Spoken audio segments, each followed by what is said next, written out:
Welcome to the Weekly Beat, Episode 3.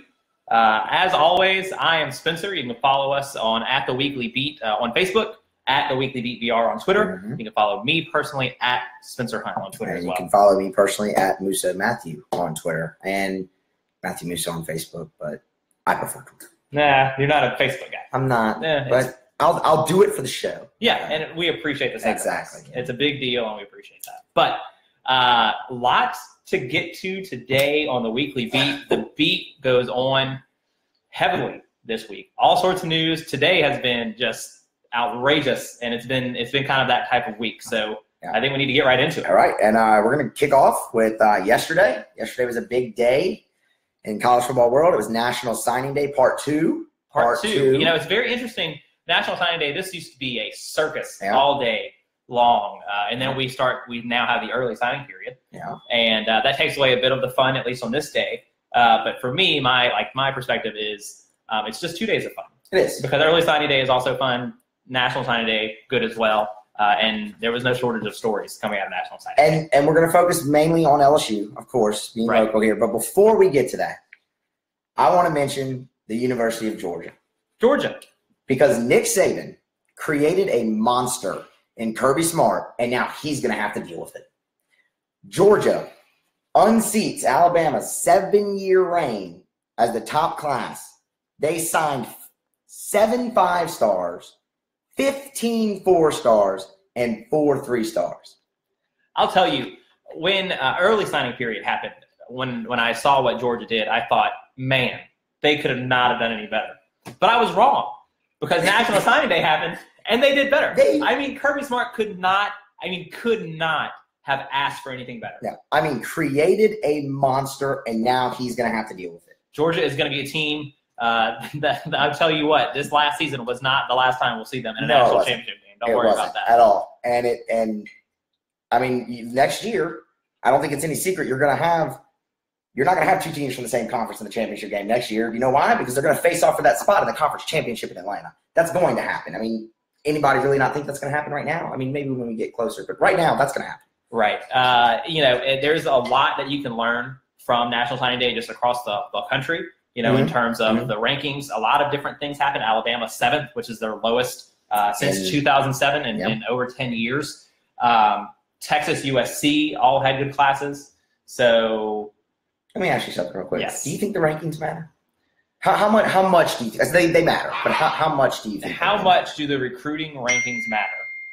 I think they matter. I think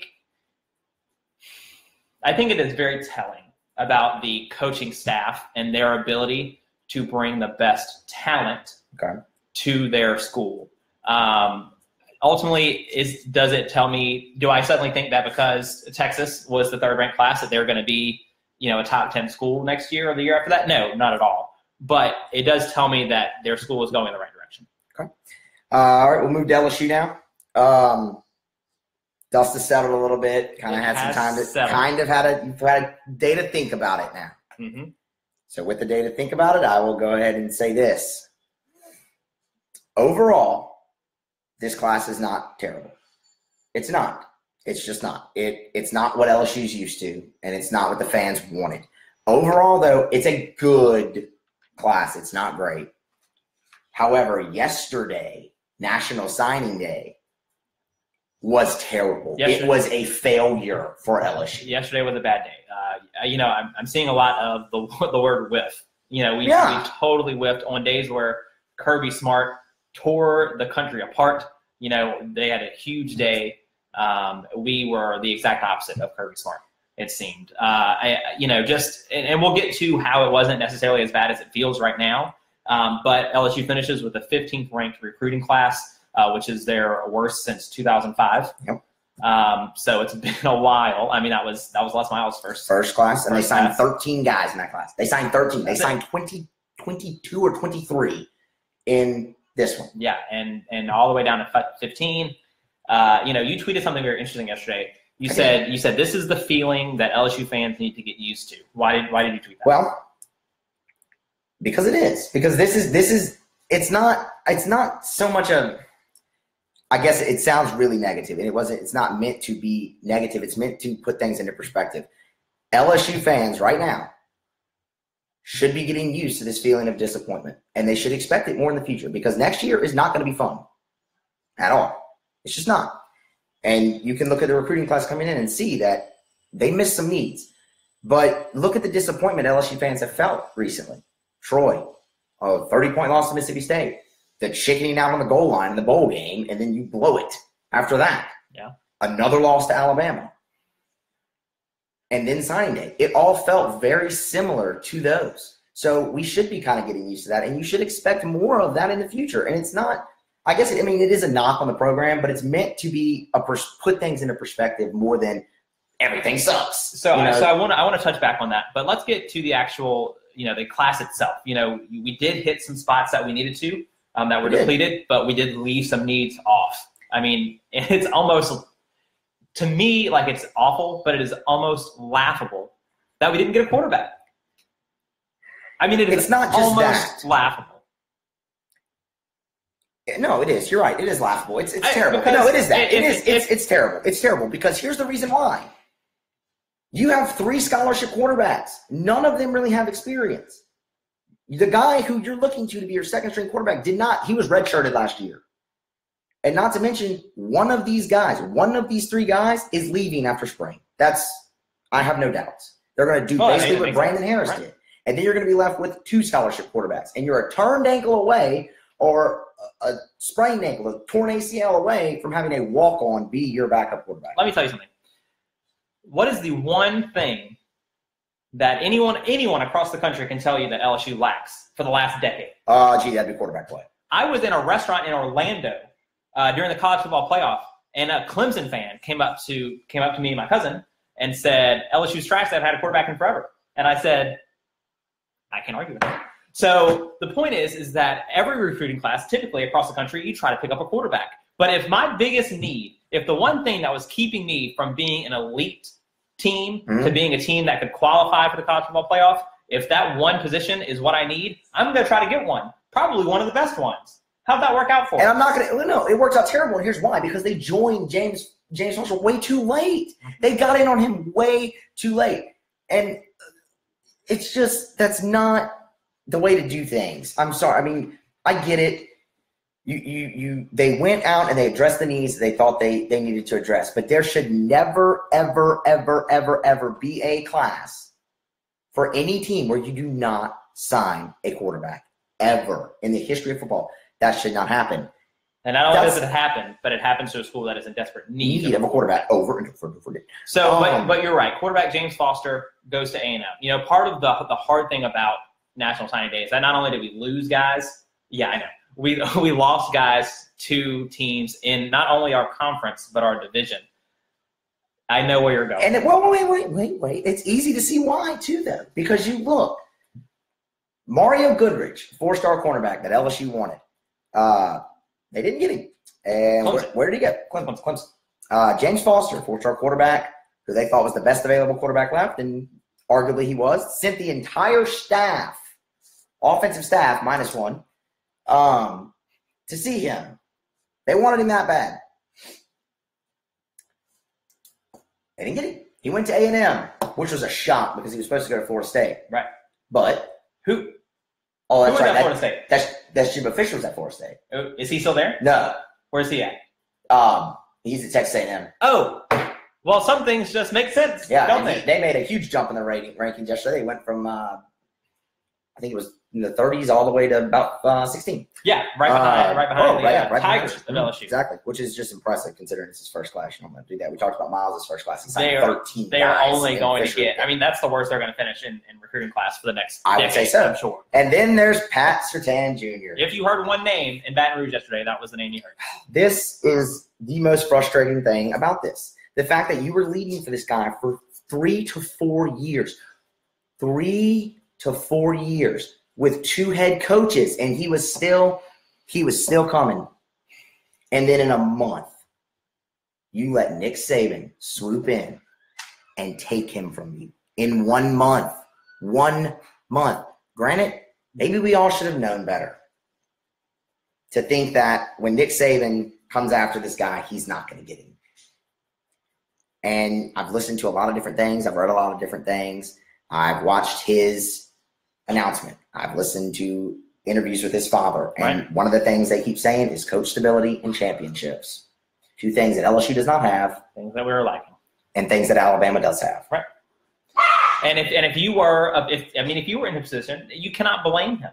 You cannot blame him. If right now, if I was a player graduating high school, leaving junior college, and I was looking for a place where I could play to win games, LSU was not at the top of my list. No. But you look, those 3 schools we named where those guys went. Yeah. They went to Clemson, Texas A&M, and Alabama. All 3 of those schools have one thing in common. That one thing is they are all a better program today than LSU is. What they really have in common is they all have a really great head football coach. And it's stability there, too. That's what it is. And it's because of that they are in a better position than LSU is today. There is, obviously the cornerback issue hurt. Losing Junior yesterday was not good, especially in a year where we lose Kevin Tolliver and Dante Jackson. It leaves us with a gaping hole in the defensive back position. 4 scholarship cornerbacks. That's it. Four scholarship cornerbacks. And Greedy, the only one that really has any real, experience. And you don't know. Coach O said yesterday they don't know if Christian Fulton is going to be eligible in the fall to play. Right. So that leaves you 3. There's the pile. So no cornerback, no quarterback. We did pick up some depth at the running back position. We did. There's no stars there. With the last 10 years, you've had a big, you've had the Fournette, you've had the Geis, you've had someone big, you've had the Spenser Ware, whoever it was at the time. There's no one like that right now. And you were recruiting a guy like that, Harold Joyner, who was going to come in and possibly be an every down back for you on day 1, but you backed off. I mean, he was coming, and you backed off of him to go after Jamar Chase, which gives you now 12 scholarship wide receivers. But you didn't recruit a quarterback to throw the ball to. That is a very interesting part because when you look at this class, there are 3 things where LSU did excel. One of them is the wide receiver position. Very much. Great. And it feels very much like when we had Odell Beckham Jr. and Jarvis Landry, when we had these great receivers, not the best quarterback to throw them the ball. So we'll see what happens there. We also did very well on the offensive line, and we did very well on the defensive line. And we did okay at the linebacker position, a position that has been historically thin for the Tigers. But there were positives there. So even if we were outweighed in the negative, at least on National Signing Day for sure, I do kind of agree with you in terms of this class is not as bad as it may have seemed. The class itself is not terrible. Yesterday was terrible. Yesterday was bad. You missed on your 3 guys that you wanted. Yes. Yesterday was a losing day. A class overall that's middle of the road, 15th, which will possibly leave the Tigers middle of the road in SEC play next season and the year after that. We'll see. But from National Signing Day to what has become my favorite segment of the week, of the show each week, and that is Matt Musso's Doofus of the Week. Remember, I said if the Patriots won the Super Bowl, I had something in mind. Yes, but they did not win. They did not win. Reminder, the Patriots did not win the Super Bowl. No, they didn't. But they won 5 others. I don't know about that. What do you mean you don't know about that? It's fact. It's indisputable. It's fake. Anyway, it's fake news. It's fake. So I can't do that one. But luckily, there's always someone in the sports world. Yeah. And this week, it is Indianapolis Colts general manager Chris Ballard. This winter. This is a good one, actually. This is a great one. This is fantastic. Yeah, you should. Because somehow you still involve Patriots. Well, wait a minute now. I don't want to spoil it. This is good. Okay. We all know what happened with Josh McDaniels, and it's a good segue since we're on the Super Bowl next. But so Josh McDaniels is rumored to be Colts head coach. It's happening. He accepted the job late last night. He said, or Tuesday night, he's going to remain in New England. There's a lot of theories going around. I think it's a lot of different things. I think it has something to do with the Deflategate a little bit. Do I think that he is really comfortable in New England with his family? I also believe that too. Do I think he's been promised head coach in waiting there? I agree with that as well. I think that's happening. I think it's a combination of all that. Right. But Chris Ballard, he thinks it's more of Deflategate. And he went and opened his mouth like any good doofus would, and he says, the rivalry is back on. That's how he ended his press conference. First of all, sir, you have no head coach. How can there be a rivalry? If you were going to go play them, you would not have a coach to lead your team. Strike 1. Strike 2, you're a franchise player quarterback, Andrew Luck. You still don't know how long he's going to be out. So you wouldn't have your quarterback, your franchise quarterback, to go play them in a rivalry. Strike 2. Strike 3 comes on high heat. You have not beaten this team since 2009. That'd be like LSU fans with Alabama. Oh, it's our biggest rivalry. It's just not. It's the same way Texas A&M is not your biggest rivalry. For it to be a rivalry, it has to be competitive. And you know what? Your next battle can come into play. And here's your strike him out too. You already got played by New England here. They said, yeah, you can have Josh McDaniels. Then they said, we're going to keep him. The rivalry is not back on. The rivalry won't be back on. It's just not going to happen for you. And you'll find that out in the fall when y'all meet. One more thing on the quarterback thing. Your current quarterback is Jacoby Brissett, and he was the third-string quarterback for the New England Patriots. That's where you got him from. So, Chris Ballard. I'm sensing a theme in your Doofus of the Weeks. You know, we're only 3 episodes in, but the theme that I'm getting is if at any point during the week someone says anything like we want Bama or we want the Pats or UCF has a national championship. They don't, by the way. If anyone says any of those 3 things, they are automatically your Doofus of the Week. Well, not true. Last week, it was the Patriots fan who got the tattoo. Remember I said it was a jinx? And look what happened. It was a freaking jinx. That idiot. Shout out to him again, Doofus. Back-to-back Doofus of the Week. You should have renamed him Doofus of the Week. I should have. But Chris Ballard. Thanks for jinxing the. Speaking of Super Bowl 52, let's recap it. By this point, you've heard everything. You know it all. You know what happened.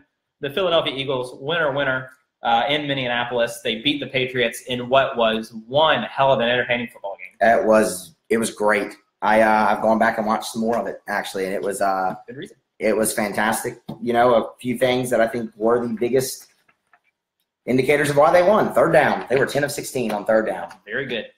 They were men on a mission on third down, and New England could not stop them. As a matter of fact, they couldn't really stop them anytime. First down, second down, third down. You know, when fourth down. When we were breaking down the game before, we talked a lot about was it going to be the Eagles offense or the Eagles defense, the Patriots offense, the Patriots defense that was going to win the football game or was going to lose it. Mm-hmm. And I firmly believe that I still think that the Patriots defense was just not good enough. It wasn't. Which solidifies my argument that Bill Belichick is more important to the dynasty because the defense wasn't as good. It has to be at least average to win a championship. But that's besides the point. Watch last week's episode when you see me destroy Matt in a stride for stride debate about that. But that's besides the point. The point here in the games because of Brady in the offense. But okay. The point is in a game that was nothing but offense. You know, really the most yards in Super Bowl history, where we saw Tom Brady throw for 505 yards. How old is he? He's 40. Oh, okay. If you took the prop bet of him throwing more yards than Phil Mickelson's average driving at the Waste Management Open, I think you were the winner on that one. Hope you didn't bet against it.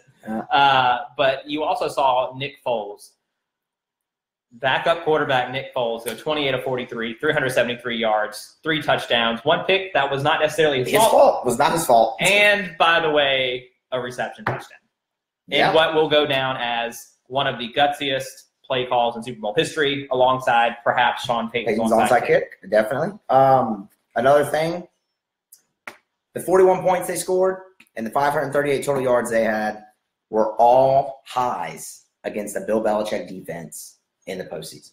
Not surprising. All of them were highs. They picked possibly the worst time they could to play their worst game in history. They were historically bad in that game. I think Nick Foles was great. Something else I have here, though, is LeGarrette Blount and Jay Ajayi combined on 23 carries, ran for $147 and 1 touchdown. They averaged nearly 6.5 yards a rush. 8.5 per pass. It is painful to get beat in the Super Bowl. It is. It is more painful when one of the biggest tools to your destruction is a former player. Yep. And that's what happened. I mean, LeGarrette Blount was just very good. I mean, he was just very good in the Super Bowl against the team that he won the Super Bowl with the year before. So, you know, more props to him for back-to-back Super Bowls. For him, he's good on him. I mean, and then a shout-out to an LSU boy. Jalen Mills was the leading tackler for the Philadelphia Eagles. 9 tackles, 6 of them solo. That's great. Him and his green hair. Good for him. Yeah, it's the green goblin. The green goblin. Gotta love that. It was very interesting. I just want to say it was very interesting. New England, you know, we talk about Tom Brady throwing for 500-plus yards, but they had 3 different receivers that each had 100 yards. And the fact that that was not enough is still a little mind-boggling to me, because that was, we talk about, how the New England offense has been so good because of Tom Brady. When they put on what is arguably their best offensive performance in a Super Bowl, for it still to not be enough is telling, and it's very Tom Brady is the first player ever to lose with a stat line like that. Okay, no doubt. I mean, I can't imagine anyone surprised by that. He didn't. And I mean, you look, the Eagles' vaunted defense that was so good, they also got torched. They gave up 613 yards of offense in that game. Yeah, defense was completely optional. It was not any more optional than for the New England Patriots. I mean, they played defense like the Cleveland Cavaliers are playing defense. They looked totally disinterested. Their secondary was getting trucked the entire game long. Yeah. Stephon Gilmore had a really good game when they took him and put him on Alshon Jeffrey. He did very well there, but he's not a super strong tackler. And I mean, Patrick Chung was not making tackles. Devin McCourty was not really making tackles. They were completely outmanned in the secondary by the Philadelphia offense. And I had spoke to that last week. I said, you asked me what the matchup is. I said, I want to see how the secondary does against these big physical wide receivers. And Ertz had a great game. Jeffrey had a great game. You talk about the New England secondary, and you talk about how big it was, the difference that it was in this game. And there is one obvious hole in the story. There is something that doesn't quite make sense. And that's Malcolm Butler. Yep, and I'm going to go ahead and say this right now. That was the wrong decision. 100% wrong decision. Regardless, this guy played 98% of your defensive snaps all year. I don't care what he did short of murder. You suspend him. Well, this is poor choice of words, right? Okay, let's talk about that with the Patriots for just a second. You walked into it. I couldn't. Yeah, because that reflects their entire franchise. You don't suspend him for the entire Super Bowl. This is the biggest game of the year. It is. He's your number 2 cornerback. That is a terrible decision on Bill Belichick, who, by the way, made some pretty questionable decisions in that game. I could go on. The 4th down early in the game, what are you doing? You have Tom Brady. Don't do that. Whatever the hell they decided to do on the kickoff at the end of the game with the reverse, you have Tom Brady. What are you doing? I don't care who you have. You set him up 91 yards away. Right. Anyway, that's the wrong choice. We'll never fully know what Malcolm Butler did. Do I think some of the things that are coming out are true? Probably. Malcolm's not going to admit it. Right. They're probably kind of true. Even so, that does not warrant a suspension for the entire Super Bowl. He's gone. That was it. The last game he'll ever play in New England was against the Jacksonville Jaguars. It would have been the Super Bowl, but he didn't play. I don't blame Malcolm Butler. I would leave too. And not only that, it puts your entire team at a disadvantage. It's a detriment to your team. They worked so hard to get there. And you put them at a disadvantage as the head coach. And he's the best head coach ever. But that's the wrong choice. I'm sorry. And Bill's not going to care what anybody says about it, but that's the wrong choice. You don't do that. You mean to tell me that Bill Belichick doesn't care what people think? Oh, no, not at all. Does Nick Saban? No. No, I didn't think so. That is one of the most telling things about this game, and it's going to be very puzzling, and no one's going to know the real answer, short of being on the Patriots staff. But no Malcolm Butler and it was only a few Super Bowls ago where Malcolm Butler made the game-winning play. It's a little bit crazy to me. Yeah. But the Eagles take advantage, and they have Nick Foles as the MVP. Look. It was just irony when Brady tried to catch a pass, dropped it, and then Foles catches a 4th and goal in the end zone. Poetry in motion in terms of the Philadelphia Eagles, and it looked like it was meant to be. And you can't, would it, having Butler on the field, would they have won? You can't say that definitively. No idea. You can't say that definitively. Do I think it would have made a difference? Yes, I think it would have, because he's a sure tackler, their best tackler in the secondary. He wasn't having the best year as he's had previously, but Here's another reason why. I said earlier, 98% of the snaps, all the guys out there are used to playing with him. They know how he plays. They know where he's going to be. That's what I'm saying. That puts your entire team at a disadvantage, and that's just not – to me, that's not not. It was the wrong choice. It was the wrong choice. Would they have won? You don't know. You can't say that. So you can't take away from the Eagles. Good them. They're world champions. They are world champions in a game where it looked like we were about to see the same old Patriots. You know, we saw them take the lead in the fourth quarter. Yeah. We saw Tom Brady have the ball with under 2 minutes to go. We thought we knew how that story was going to end, and instead there was a strip. Brady loses the football, and the rest, as they say, is history. And the Eagles, world champs. Forever. They will always, every single one of them will be preceded by Super Bowl champion. Their city's still on fire. You can never, it is actually. Did you, wait, hang on, we'd be remiss if we didn't talk about it. Did you see the food fight they started in the convenience store? That was awesome. They were yelling everything is free and throwing things. Is that what that means? When you win a Super Bowl, everything's free? You can see the cops in there. They were going, trying to shut it down. It was great. That's a party there for sure. It is time for the final five. So we've talked about National Signing Day. We've talked about the Super Bowl. We've got 5 minutes left. We're going to hit a couple of big things. And let's start with LSU basketball. Yep. Last night they played Florida. Mm-hmm. It was a game that you really didn't give them much of a chance in. But the Tigers lead at the half. There's hope there. And then the wheels kind of fall off and the Florida offense takes over. How do you feel about it? It was better than I expected. I mean, they were close to a double-digit underdog. They might have been a double-digit underdog, and they only lost by 9 points. That's good. I mean, that's great. They Tremont Waters, 9, 6, and 7. Not bad. Hey, they out-rebounded Florida. They did. I love it. I feel like that's the first time they've out-rebounded a season. Since they play like North Florida or something. But, you say Tremont Waters, 9 points, 6 assists. I get it. But he was also 3 of 15 from the field, 1 of 9 from behind the arc. He had 7 turnovers. He did. Sure, he was solid, but he was not the Tremont Waters that we've seen this season. Especially against Arkansas when he dropped 27 and 11. Right. And not only that, they turned the ball over 16 times, and they were those turnovers hurt them when they did it. The turnovers were bad. Beyond the arc, the Tigers were not good. And 7 of 15 from the stripe.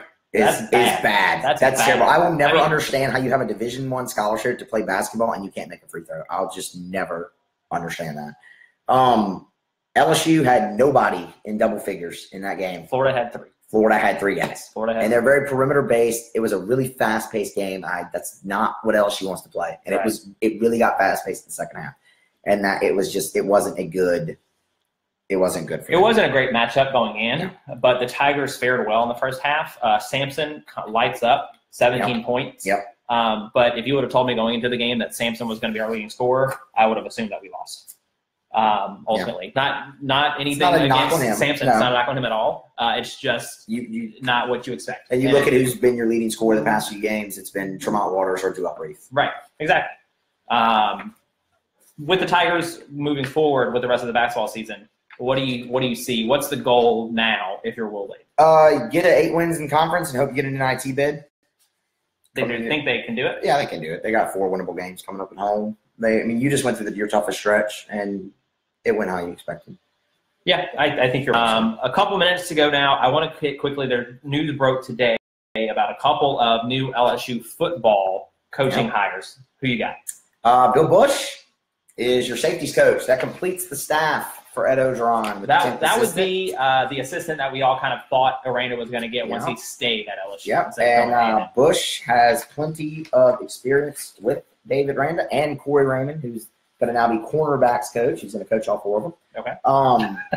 Bush. Light load this year. Shade.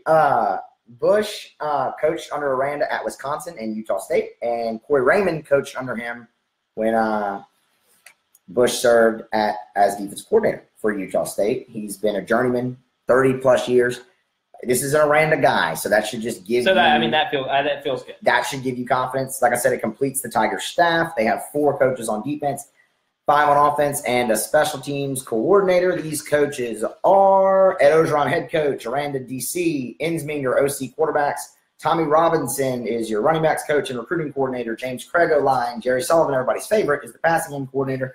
Greg McMahon, special teams, young guy. Corey Raymond, cornerbacks. Mickey Joseph, wide receiver. Dennis Johnson, defensive line. And Butch Joseph is your safeties coach. And we announced a new analyst.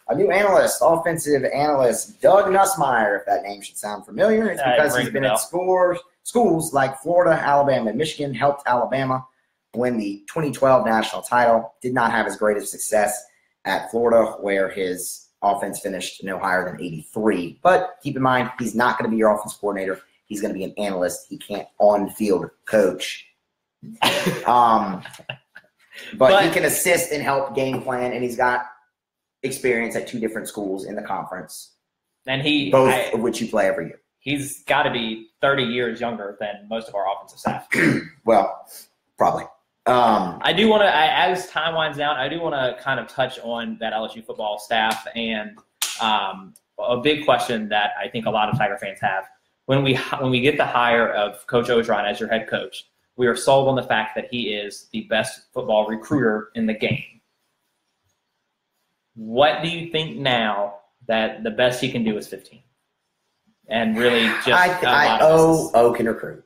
He can recruit. He's still a good recruiter. That does not change in my mind. I would have liked to have seen him close better. He didn't, and that's why yesterday was a failure. But overall, he's good. You look at his time at Ole Miss, it was terrible on-field results. But the recruits he had there, when Houston Nutt took over, they went to 2 back-to-back Cotton Bowls. He can recruit. I don't think he's a head coach, and I've never really thought that. But we're gonna let it play out. And we're going to see. Maybe it works. We'll wait and see. We can't say definitively now. It's only been 1 year. I mean, that's what we're going to see. I love the Nussmeier thing. I love it. I think that's great. You hired an established coach. He's been an offensive coordinator at major schools to be an analyst on your team. That's what other schools like Alabama do. You look. I mean, they want Hugh Freeze. So I mean, that's what you do. I think that's a great move. I'm proud of Orgeron for that. Good job. Well, next week, when we come back with the Weekly Beat, we will be a day away from opening day of LSU baseball. It's Matt's favorite day of the year. It is my favorite day of the year. So we're very excited about that. We will have a breakdown of what to expect with the first series under the LSU Tiger baseball season, kind of who to watch out for, pitching, hitting, those type of things. And then, of course, as crazy as this week has been, who knows what's up on deck for next week. But until then, we'll see you when the beat goes on.